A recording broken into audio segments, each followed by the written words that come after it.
Hallelujah, praise the Lord. मसीह में आप सबकी सलामती हो। खुदाम के पाक कलाम में से ज़बूर 35 और उसकी 18 आयत में यूँ लिखा है, मैं बड़े मजमा में तेरी शुक्रगुजारी करूँगा, मैं बहुत से लोगों में तेरी सताइश करूँगा।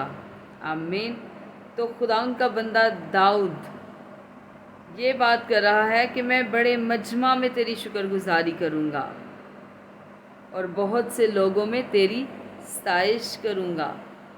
अक्सर औकात ऐसे बहुत सारे लोग होते हैं जो 2-4 लोगों के बीच भी दुआ नहीं कर पाते, सताइश नहीं कर पाते, बोल नहीं पाते। लेकिन एक बात को याद रखिए कि कलाम में लिखा है कि जो मुझसे शर्माएगा मैं उससे शर्माऊंगा।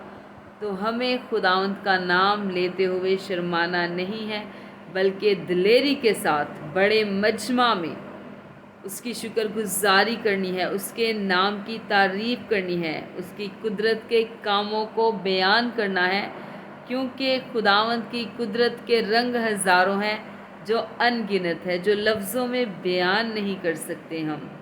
तो खुदावंद से दिलेरी मांगिए, क्योंकि खुदावंद ने हमें डर की नहीं दिलेरी की रूह दी है। तो जितने भी मेरे बहन भाई मजमा में दुआ नहीं कर सकते, वो खुदावंद से दुआ कीजिए, इस बात को अपने ऊपर क्लेम कीजिए कि खुदा तूने मुझे डर की नहीं बल्कि दिलेरी की रूह दी है, और उसी दिलेरी की रूह से मैं बड़े मजमा में तेरी शुक्रगुजारी करूँगा और बहुत से लोगों में तेरी सताइश करूँगा। आमीन। God bless you. Praise the Lord. Hallelujah. आमीन।